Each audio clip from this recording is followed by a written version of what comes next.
திண்டுக்கல் ஒன்றிய அலுவலகம் முன்பு தமிழ்நாடு அரசு அனைத்து துறை ஓய்வூதியர் சங்கத்தின் சார்பில் மாவட்ட தலைவர் ஜெயசீலன் தலைமையில் ஆர்ப்பாட்டம் நடைபெற்றது. அப்போது 70 வயது நிறைந்த அனைத்து ஓய்வூதியருக்கும் 10% கூடுதல் ஓய்வூதியம் வழங்க வேண்டும், சத்துணவு, அங்கன்வாடி, வருவாய் கிராம ஊழியர், ஊராட்சி செயலர், வனக்காவலர் உள்ளிட்ட தொகுப்பூதிய ஓய்வூதியம் பெறும் அனைவருக்கும் குறைந்தபட்சம் ஓய்வூதியமாக 7,850 ரூபாய் வழங்க வேண்டும், மருத்துவ காப்பீட்டு திட்டத்தில் உள்ள குறைபாடுகளை களைந்து காசில்லா மருத்துவத்தை உறுதிப்படுத்த வேண்டும் ஆகிய 4 அம்ச கோரிக்கைகளை வலியுறுத்தி முழக்கங்கள் எழுப்பப்பட்டன. முடிவின் அடிப்படையில் இன்றைக்கு ஆர்ப்பாட்டம் நடைபெற்றுக் கொண்டிருக்கிறது.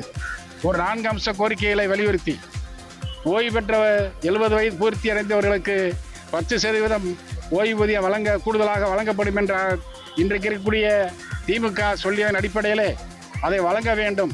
அப்போ தேர்தல் கால வாக்குறுதியை நிறைவேற்ற வேண்டும் என்ற அடிப்படையிலும் அங்கன்வாடி, சத்துணவு, ஊராட்சி செயலாளர்களுக்கு குறைந்தபட்ச அந்த ஓய்வு பெற்றவர்களுக்கு குறைந்தபட்ச ஓய்வூதியம் 7,850 வழங்க வேண்டும் என்ற அந்த கோரிக்கையும், கம்டேஷன் பிடித்தத்தை 11 ஆண்டாக குறைக்க வேண்டும் என்றும், மருத்துவமில்லா காசில்லா வைத்தியத்தை அரசு காப்பீட்டு திட்டத்தில் கராலாக அமுல்படுத்த வேண்டும் என்ற அந்த அடிப்படையிலும் இன்றைக்கு தமிழ்நாடு முழுவதும் ஆர்ப்பாட்டம் நடைபெற்றுக் கொண்டிருக்கிறது. இன்றைக்கு மத்திய அரசாங்கத்தினுடைய பொருளாதார கொள்கை என்பது இந்த இந்திய நாட்டினுடைய உழைப்பாளி மக்களுக்கு எதிராக அவர்களை வஞ்சிப்பது என்ற அடிப்படையிலே அனைத்து செல்வாதாரங்களையும் முதலாளியுடைய நலனுக்காக இன்றைக்கு அவர்கள் செலவிட்டுக் கொண்டிருக்கிறார்கள்.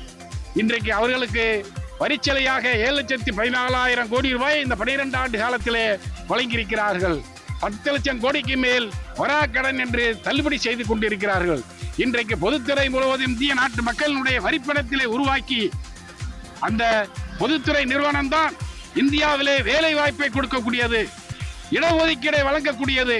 அந்த சமூக நீதி அடிப்படையில் இடஒதுக்கீடு வழங்கக்கூடிய பொதுத்துறை நிறுவனங்கள் முழுவதும் இன்றைக்கு அதானிக்கும் அம்பானிக்கும் விற்கக்கூடிய சூழ்நிலையிலே இன்றைக்கு மத்திய அரசாங்கம் செயல்பட்டுக் கொண்டிருக்கிறது. இதே போக்கில் சென்றால் எதிர்காலத்தில் இந்த ஓய்வூதியத்தையும் மத்திய அரசு கொடுக்குமா என்ற அச்சம் அனைவருக்கும் ஏற்பட்டிருக்கிறது. எனவேதான் ஓய்வூதியத்தை பாதுகாப்பதற்கு, ஓய்வூதியத்தில் எந்த இழப்பும் ஏற்படாமல் இருப்பதற்கு நாம் போராடுவதை தவிர வேற வெளியில்லை என்ற அடிப்படையிலே இந்த ஆர்ப்பாட்டம் நடைபெற்றுக் கொண்டிருக்கிறது. ஜெயசீலன், மாவட்ட தலைவர்.